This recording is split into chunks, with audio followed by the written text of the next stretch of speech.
falará a doutora Indira Ernesto Silva Quaresma, Procuradora Federal, falará pelos interessados. Conselho de Ensino, Pesquisa e Extensão da Universidade de Brasília, reitor da Universidade de Brasília e Centro de Seleção e de Promoção de Eventos da Universidade de Brasília. Vossa Excelência também disporá do tempo de até 15 minutos para a sua sustentação oral. Excelentíssimo senhor ministro-presidente, excelentíssimas senhoras ministras, excelentíssimos senhores ministros, excelentíssima senhora vice-procuradora-geral da República, todas e todos, boa tarde. Mahatma Gandhi diz que cada vez que você dá um passo adiante, você está destinado a perturbar algo. Agita o ar enquanto avança, levanta pó, altera o chão, vai atropelando coisas. Quando uma sociedade inteira avança, continua ele, esse atropelo se faz em escala muito maior. E cada coisa que transtornar, os interesses criados que quiser suprimir, tudo se transforma em obstáculo. A Universidade de Brasília deu um passo adiante. Foi a primeira universidade pública federal a instituir o regime de cotas raciais em seu vestibular. E é por isso que nós estamos aqui, porque ela perturbou algo. Ela transtornou interesses, ela perturbou uma ordem exclusivista no propósito de incluir, de se diversificar, de se colorir. Em nome do magnífico reitor da Universidade de Brasília, do CEP e do CESP, a Procuradoria-Geral Federal vem muito respeitosamente ocupar essa tribuna, na companhia já dos seus amigos da Corte, Fundação Palmares e Fundação Nacional do Índio, combater, enfrentar mais esse obstáculo, que se erige não apenas em relação à política pública de inclusão racial, mas se erige principalmente em relação a todos os negros e negras deste país. A Lei Áurea não teve o condão de transformar coisa em gente da noite para o dia. Ela não conseguiu apagar do imaginário coletivo, nem de brancos, nem de negros, mais de 350 anos de história e cultura de escravidão. Ela não avançou no sentido de dar um mínimo de condições para que negros e negras começassem a trilhar um verdadeiro caminho de igualdade formal e material. Deixar os negros à própria sorte foi sim vontade governamental. Aos negros negou-se terra e educação, as duas únicas formas de ascensão social e promoção da dignidade humana da época. Em uma franca política de branqueamento da população brasileira, optou-se por trazer imigrantes europeus que chegaram aqui, tão pobres quanto os nossos negros, mas deu-se àqueles o que se negou a estes. E os europeus vicejaram e, sem dúvida alguma, foram responsáveis por nos alçar ao patamar de país moderno. Mas os negros foram alijados das riquezas econômicas e intelectuais do país. Quase 124 anos após a abolição, os dados estatísticos de instituições sérias, públicas e privadas, demonstram, sob qualquer perspectiva ou fator analisado, que ser negro no Brasil continua sendo motivo para estar alijado das riquezas econômicas e intelectuais do país. Nós vivemos anos sob o domínio de um mito, de uma ilusão, de uma hipocrisia, democracia racial, que nos impediu de termos uma visão nítida sobre a situação do negro no país. E ainda hoje, quando todos os indicadores sociais e econômicos retumbam que essa democracia racial não existe e nunca existiu, há quem insista em tentar obnubilar o debate, escamoteando o racismo sobre a pobreza. Falar abertamente sobre racismo no Brasil parece que toca os medos mais profundos. Por outro lado, não enfrentar a questão tem sido uma das razões do fracasso do nosso projeto de uma nação livre, justa, solidária, fraterna. Racismo, pobreza e desigualdade e sexismo estão na base das questões estruturantes do país. A forma de enfrentar cada um desses problemas é diferente, mas o primeiro passo na solução da sua resolução é identificar a sua existência. E como não poderia deixar de ser, as universidades públicas foram as primeiras a manifestar a vontade de combater o racismo. E entre as universidades federais, a UNB, que tem vocação para ser vanguardista, foi a primeira a enfrentar a questão de peito aberto. Porque lá no início do século XXI, quando a UNB olhou para dentro de si, o que ela viu? Ou melhor, excelências, o que ela não viu? Ela não viu alunos e professores negros na mesma proporção que nós existimos na sociedade. Éramos historicamente apenas 2% entre os alunos e 1% entre os professores.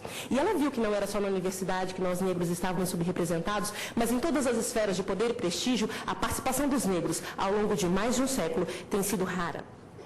Paulo, o apóstolo, disse que a letra mata, mas o espírito vivifica. A UNB vivificou o princípio da igualdade, materializando-o, e se dispôs a ser agente de transformação do perfil educacional dos negros da comunidade brasilense, com respaldo constitucional da autonomia universitária. Claro que não foi um processo simples, nem ainda o é. O Democratas, por exemplo, acha que o negro não deve ter uma vaga na universidade só porque é negro, e o pensamento por trás é que ele é melhor do que o branco, afinal.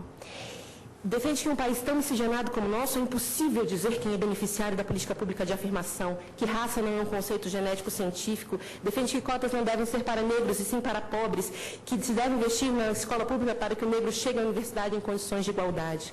Diz que o Brasil se transformará em uma Ruanda, que contabilizou mais de 1 milhão de mortos em uma guerra civil racial entre Tutsi e Tus, só porque a Universidade do Brasil implantou um sistema de cotas raciais. E não bastasse isso, ainda acusa o UNB de práticas hitlerianas. A par da absoluta dissociação entre a realidade brasileira e os argumentos defendidos pelos democratas, essa ação tem um mérito, que é o de trazer a discussão sobre racismo à lume. Sim, porque ainda que se diga que vamos discutir outra coisa, é exatamente disso que trata essa ação. Racismo no Brasil, só nós negros podemos senti-lo. Este era o lema da Frente Negra Brasileira, criada em 1931, e infelizmente hoje, 81 anos depois, ainda tem seu lugar. O mestre pela UNB, Damião Alves, diz que a classe média brasileira, em geral branca, sempre se achou muito tolerante e receptiva ao contato com pessoas de outras cores. A ideia de uma sociedade que não se importa com cores é normalmente defendida por pessoas de pele mais clara. A igualdade é sempre vista da perspectiva do dominante, ainda que a dominação seja complacente. Essa relação amistosa, muito bem retratada por Monteiro Lobato através das personagens Dona Benta e Tia Anastácia, dá a falsa impressão que o Brasil não é racista. E essa falsa impressão é ainda alimentada por um outro fator. O negro é o símbolo da cultura nacional. Ora, indagam muitos, se o negro é o símbolo da cultura nacional, como é que ele pode ser discriminado? Isso, na verdade, esconde as chamadas áreas duras e moles das relações raciais no Brasil. Os antropólogos dizem que nas áreas duras a cor da pessoa tem maior importância, ao passo que nas moles não. As áreas duras são trabalho, universidade e mercado matrimonial. E as áreas moles são ligadas ao domínio da cultura, do lazer e da religião. Carlos Rasenbalg diz que é na complexa inter-relação família, educação e mercado de trabalho que se define o lugar que as pessoas irão ocupar na hierarquia social. E é aqui que, para a maioria dos negros, se estruturam as suas condições de exclusão e subordinação. Racismo não se opera apenas na forma da violência, da segregação, do apartheid ou de plaquinhas Only White. A professora Rita Segato, da UNB, ensina que no Brasil o racismo é do tipo automático e refletido, naturalizado, culturalmente estabelecido e que não chega a ser reconhecido ou explicitado como atribuição de valor e ideologia, mas constitui o gargalo e o escoadouro dos alunos negros, impedindo-os de avançar no sistema educativo.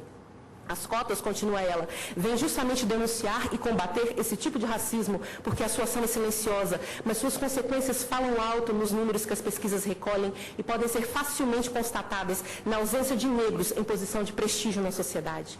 Um argumento recorrente nessa discussão é uma suposta dificuldade de identificar quem é negro no Brasil. Somos miscigenados, sim, mas os negros no Brasil, claros ou escuros, são negros. E não consta na nossa história, no nosso inconsciente coletivo nacional, dificuldades técnicas ou comprovação científica para que uma pessoa negra e para que uma pessoa branca seja identificada como tal. Os olhares brasileiros identificam os negros em qualquer ambiente e nós somos assim reconhecidos para todas as situações reportadas em jornais, revistas, televisão, trabalhos científicos e no nosso cotidiano. Horaci Nogueira dizia que o racismo no Brasil é de marca, não é de origem. Observam-se os fenótipos, não os genótipos.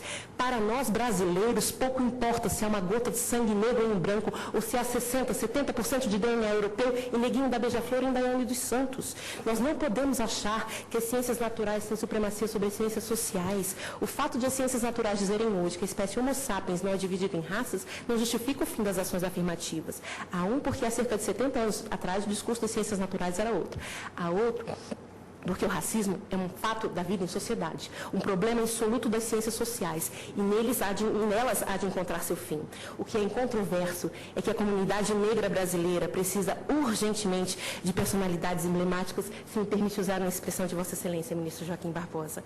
Há um consenso na sociologia que o negro no Brasil só experimenta ascensão social forte pelo futebol, pela música e pelo narcotráfico. Excelências, se o menino for perna de pau e a menina não tiver talento para música e ambos não forem capturados pelo canto da sereia do narcotráfico, que tipo de emprego eles terão? Eu vos respondo, do tipo braçal, do tipo de pouco desafio intelectual, do tipo de baixa remuneração. Que tipo de motivação eles terão se olham para os profissionais de sucesso, e não me refiro aqui a celebridades, e não vem quase ninguém da sua cor? O que fazer com esse sentimento? Não, sentimento não. Com esse pensamento derrotista de estudar e ser doutor não é para mim. Quando um jovem negro vence na vida pelo estudo, ele desperta nos seus pares um sentimento de se ele conseguiu, eu também posso. Isso é inspirador, isso é resgate de autoestima. escola. Com o diploma na mão, onde quer que esse jovem obtenha colocação, ele fará a diferença, se não outra, a diferença da sua presença. Quanto ao mérito acadêmico, o autor quer nos fazer crer que os aprovados no vestibular tradicional merecem mais os benefícios sociais que o curso superior em Universidade Federal proporciona, ou pior, que são legitimados para tais benefícios porque nasceram brancos ou em famílias de poder aquisitivo mais adequado a uma vida saudável. E quem não nasceu nessas condições merece estar onde está. No caso da clivagem racial, essa percepção é socialmente desastrosa, pois pesa sobre a população negra o estigma da incompetência construída pela ideologia racista, e a sua ausência dos bancos universitários reforça todo o sistema de segregação racial. Então eu me recordo quando Nelson Mandela disse: será que alguém realmente pensa que eles não conseguiram o que queriam porque não tinham o talento, a força ou a tolerância do comprometimento? Nós não somos só braço, só corpo, só ginga. Nós somos seres holísticos, completos, capazes de contribuir para a formação do patrimônio não só cultural, mas também científico do país. O que nós não podemos mais é sermos minados em nossa autoestima. E é isso que o racismo brasileiro faz. Ele faz nos duvidar da nossa capacidade desde pequenos. Ele derruba as crianças negras dos bancos escolares. Todos têm mérito. E o mérito dos candidatos incluídos pelo sistema de cotas obedece a novos parâmetros meritórios de conhecimento e oportunidade, não mais baseado nos valores históricos culturais de nossa formação, que é calcada no genocídio dos povos nativos, no escravismo dos povos africanos e no colonialismo. Ao contrário, a universidade, e é seu papel, deve ser contribuidora privilegiada do desenvolvimento humano, o que pressupõe olhar os indivíduos a partir da complexidade do meio, da cultura, da história e das relações econômicas circundantes. A boa índole do povo brasileiro tem dado mostras de que qualquer menção à guerra civil ocorrida em Ruanda é um desvario. A convivência entre brancos e negros no campus tem sido a mais pacífica, tolerante e respeitosa possível. O que não foi respeitoso foi comparar o sistema de cotas da UNB com práticas hitlerianas. Está indelevelmente gravado nos anais da história e na memória e nos corpos daqueles que sobreviveram ou não ao nazismo, que Hitler tirou os judeus das escolas e universidades e os colocou nos campos de concentração. A UNB tira-nos, nós negros, dos campos de concentração, da exclusão, e nos coloca na universidade. Eu prefiro ter como referência a história das mulheres. Ela demonstra bem o que pode vir a ser a história dos negros neste país. Eu peço que Vossas Excelências gravem em suas memórias o quadro desse julgamento. Somos tantas mulheres, advogadas, ministras, procuradoras, servidoras, trabalhando árdua e ardentemente para o desenho de uma das questões mais controvertidas do Brasil. Brasil este que hoje é presidido por uma mulher. Esse quadro, com tantas personagens femininas, seria inimaginável em 1960, mas eu vou mais além. Ele estaria incompleto há apenas 12 anos atrás, antes de a primeira mulher ter assento nessa corte, e ele ainda estaria incompleto há menos de 1 ano e meio atrás, antes de a primeira mulher assumir a presidência desse país. Algumas pessoas retrógradas podem até dizer que as mulheres tomaram o lugar dos homens. Afinal de contas, machismo é um problema que ainda nos assola. Mas o fato é que é a sociedade que tem uma capacidade ímpar de se expandir, de acomodar, de incluir. Enfim, Excelências, o sistema de cotas, ele é belo e necessário. É em boa medida reparatório, sim, para corrigir as injustiças praticadas no passado, mas é principalmente distributivo, e então ele se agiganta, pois o objetivo é melhor repartir no presente a igualdade de oportunidades para um futuro melhor para todos os brasileiros. Excelências, a UNB encerra esse momento pugnando pelo não conhecimento, pelo desprovimento da arguição e citando Ronald Dworkin, para quem, se os nossos juízes reconhecerem esse aspecto do que as nossas melhores universidades pretendem fazer, bem como a sua necessidade acadêmica de diversidade educacional, eles terão servido especialmente bem. Terão agido não só como juízes que permitiram a continuidade de iniciativa educacional essencial, mas como professores que ajudaram a explicar à nação o verdadeiro e duradouro preço para todos do nosso passado racista e a promessa nítida de uma política educacional que possa nos ajudar a alcançar, caso realmente o queiramos, uma união mais perfeita. A UNB e todos os brasileiros precisam que hoje Vossas Excelências sejam, além de nossos juízes, nossos professores. Obrigada.